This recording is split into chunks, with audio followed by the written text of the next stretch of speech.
श्रीराम समर्थ. नाम हे चिरंतन आहे, त्याला समाप्ती नाही. 13 कोटी रामनामाच्या जपाच्या समाप्तीच्या दिवशी झालेले निरूपण. खरे पाहिले म्हणजे आपण जपाची जी समाप्ती करतो ती केवळ अज्ञानामुळेच. कारण नाम हे चिरंतन आणि काळा पलीकडचे आहे. त्याचे महात्म्य कळायला फार कठीण आहे.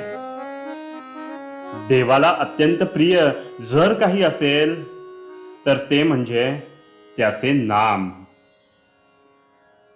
ते घेतल्याने तो आपलासा होईल.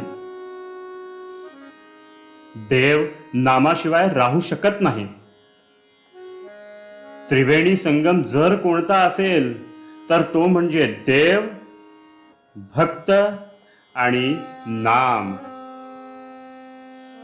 जिथे देव असेल तिथे भक्त आणि नाम असते, आणि जिथे भक्त असतो तिथे नाम आणि देव असतो. तुम्ही लोकांनी सेवा फार केली. खरोखर जपाची सांगता करून तुम्ही राजाला लाजवेल अशा रीतीने उत्सव साजरा केला. आता रामाजवळ असे काही मागा की पुन्हा काही हवेसे वाटणार नाही. आपण जर काही अगदीच क्षुल्लक मागितले तर तो हसेल की मी एवढा दाता असताना हे क्षुल्लक काय मागतात. तर आता त्याच्याजवळ देवा माझे समाधान निरंतर टिकू दे आणि तुझ्या नामाचे प्रेम दे, हेच मागणे मागा.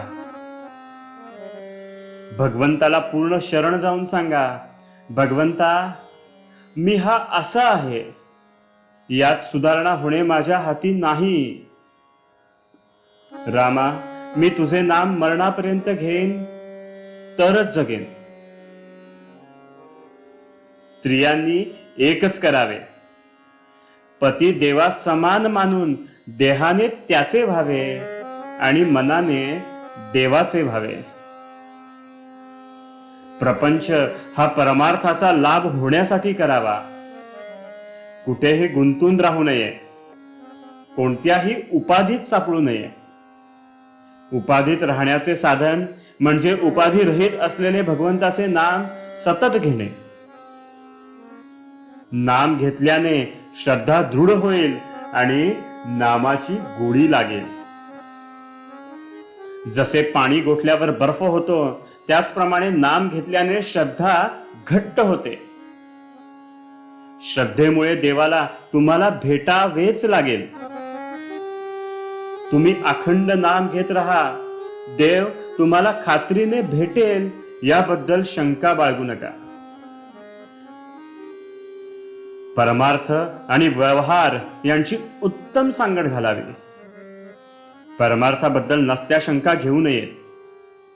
आजच्या या दिवसापासून आपण आपल्या मुलाला जितक्या आपलेपणाने हाक मारतो तितक्या आपलेपणाने देवाला हाक मारा.